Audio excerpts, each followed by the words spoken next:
বন্ধুরা দেখেছেন, ওই যে এখনো আমাদের গেট খোলা হয়নি, বসে আছে। গেট খুল এখন গেছে গেট খুলতে। তো বন্ধুরা, আজকে সকালটা অন্যভাবে শুরু হলো। নমস্কার বন্ধুরা, জীবনের গল্প চ্যানেলে তোমাদের সবাইকে স্বাগত জানাই। ওই যে গেট খুলছে আমাদের, এইটা আগে খুলছে, তার আগে থেকে বসে আছে এখন।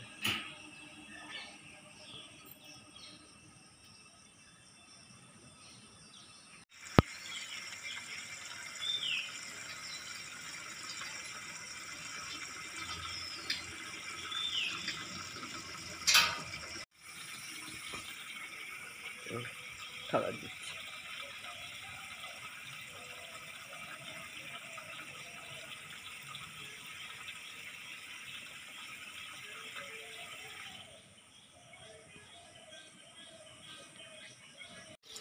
চলে যাচ্ছে। বন্ধুরা দেখো, এইটুকু একটা গাছ, এইটুকু গাছের মধ্যে দেখো, এইটা মানে জায়গা পায়নি বলে পাপড়িটা ছিঁড়ে গেছে। আহারে, বা ছোট হয়ে গেছে। এই যে পাপড়িটা ছিঁড়ে গেছে, দেখো কটা ফুটেছে।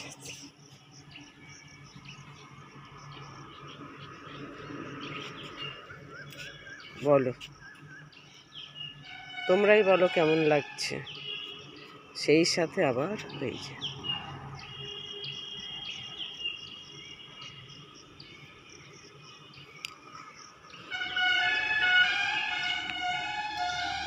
গাছ ভরে ফুলটা ফুটে আছে, 4খানা ফুল ফুটে আছে। এই ফুলগুলো দেখো, বড় বড় ছিল, গাছটাও কেমন হয়ে গেছে, আর ফুলগুলো একটু ছোট ছোট সাইজ হয়ে গেছে। এই যে দেখো আমার এই যে তুলসী গাছ,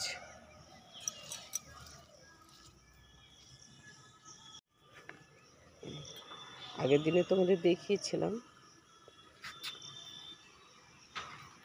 কুড়িটাই দেখতে বেশি ভালো লাগছে, এই যে কুড়িটাই দেখতে বেশি ভালো লাগছে।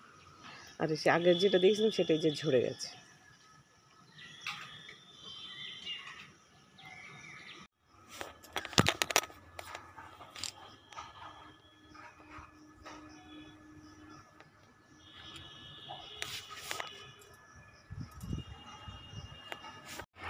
বন্ধুরা, আজকে আবার একটু লুচি করছি, লুচি আর আলুর দম। এই যে লুচি, সব লুচি ফোলা ফোলা লুচি হয়েছে, ঠিক আছে, ফোলা ফোলা লুচি হয়েছে। আর এই যে আলুর দম, নিরামিষ আলুর দম হয়েছে। যেহেতু আমরা লোক কম, তাই আলুর সাইজগুলো একটু ছোট করে করেছি। বন্ধুরা এই যে আজকে লুচিটা সুন্দর লুচি হবে, খাস্তা হবে, কারণ আমি ঘি দিয়ে ময়ান দিয়েছি। আলুর দমটাও সুন্দর হয়েছে, লুচিগুলো যেমন ফুলছে তেমন খাস্তাও হয়েছে।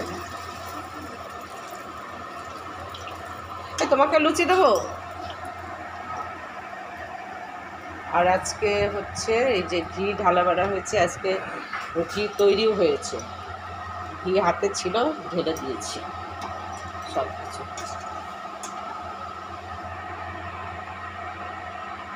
বন্ধুরা এই যে এখন আমি প্লেটে আলুর দম নিয়ে নিয়েছি, আর এই যে লুচি পাশে আছে, আমি এখন প্লেটে নিয়ে নেবো, এখন খাবো। খেয়ে উঠে তোমাদের সাথে আজকে গল্প করবো। বন্ধুরা, আমার সব খাওয়া দাওয়া শেষ, গোছানো গাছানো শেষ। তারপর আমি এসেছি, তারপর মুখটা একটু মুছে, শুধু একটা রুমাল দিয়ে মুছে চলে এসেছি।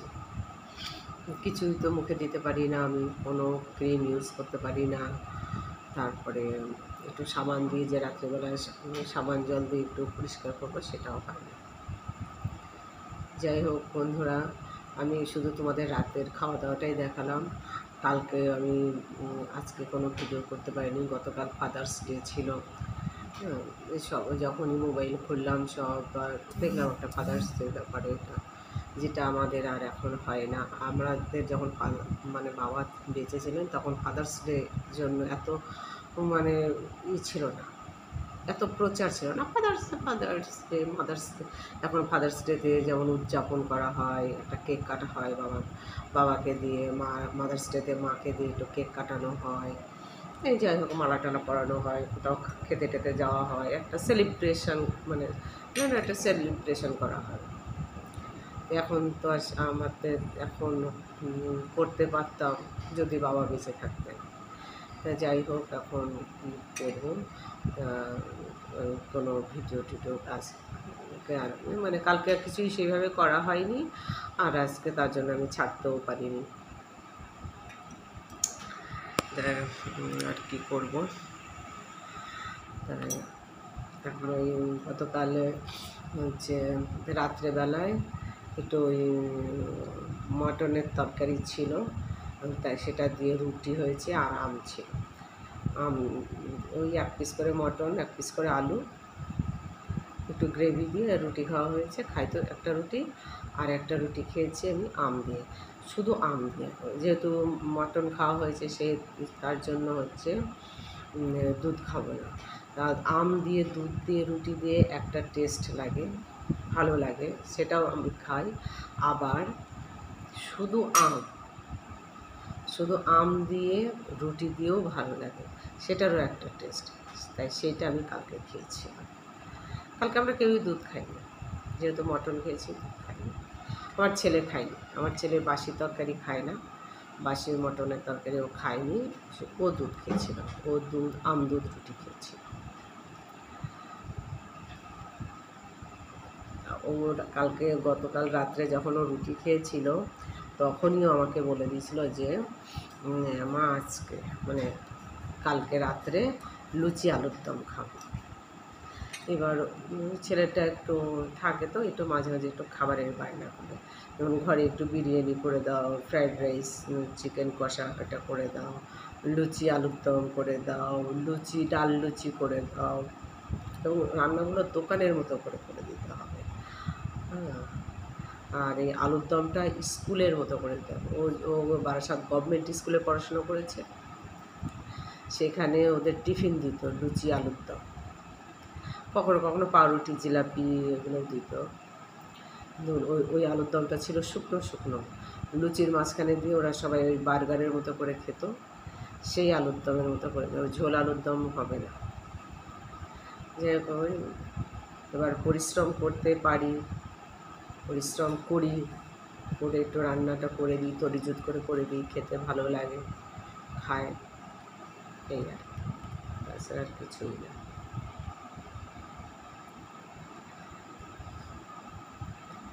আর তাছাড়া আমি আমার মনে পড়ে আমি এই যেহেতু এই আমার চ্যানেলের নামটাই জীবনের গল্প, মানে আমার অতীত জীবন, বর্তমান জীবন, সব জীবনের আমি গল্প, স্মৃতি, কথাগুলো সব গল্প করেই তোমাদের শোনাবো।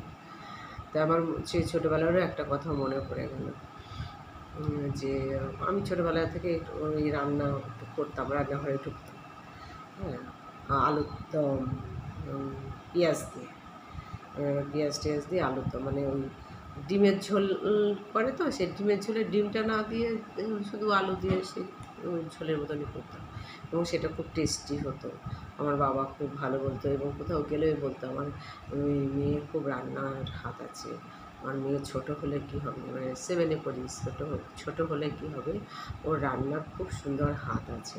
তাই আমরা একবার মালদা বেড়াতে গেছিলাম, মালদায় আমার মায়ের মাসির বাড়ি, এবং সেই মাসির বাড়ি, ওখানে মায়ের কেউ মানে একটু আত্মীয় মামাও ছিল, তাই সেই কথা, সেই আমাদের দাদু হয় মায়ের মামা, আমাদের দাদু হয় অতুল দাদু, নাম ছিল, স্বর্গীয়, এখন সে স্বর্গীয় হয়ে গেছে, স্বর্গীয় অতুল দাদু, সবাই আছে। মালদায় অনেক দিন যাই না, 28-29 বছর হয়ে গেল মালদায় যাই না। এই 29 বছরের মধ্যে মানে যাদের জন্য যেতাম তারা আর কেউ নেই,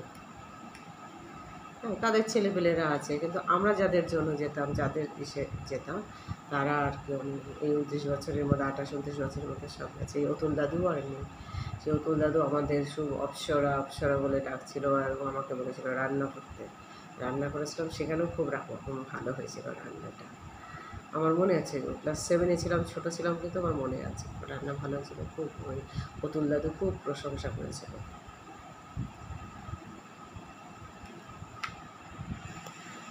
এই স্মৃতিতে দেখো সেই পুতুল দাদু নেই, মালদায় যেতাম মায়ের মাসি যে দিদিমা, সে দিদিমাও আসবে।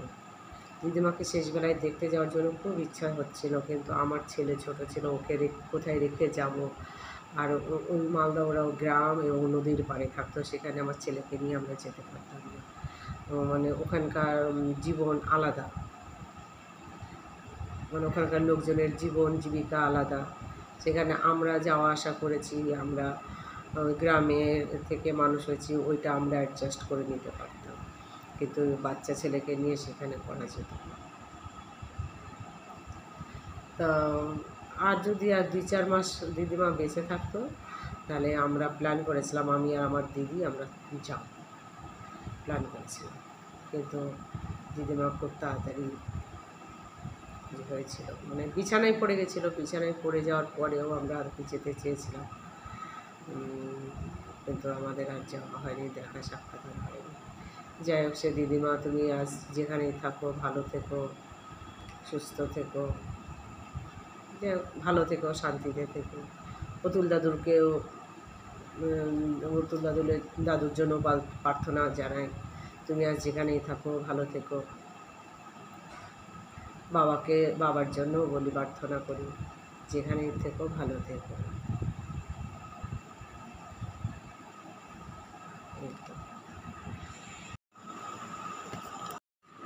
যাই হোক বন্ধুরা, এখন যে কথা নিয়ে আমার এখন কথাগুলো শেষ হয়ে গেল, এরপরে আর কোনো কথা বা গল্প আর হয় না। এরপরে তোমাদের অন্য কথা আরেকদিন তোমাদের সঙ্গে আমি আবার কথা বলবো। আজকে এখানেই রাখছি। তোমরা সবাই ভালো থেকো। আমার এই চ্যানেলটাকে লাইক করো, শেয়ার করো, সাবস্ক্রাইব করো। Good night.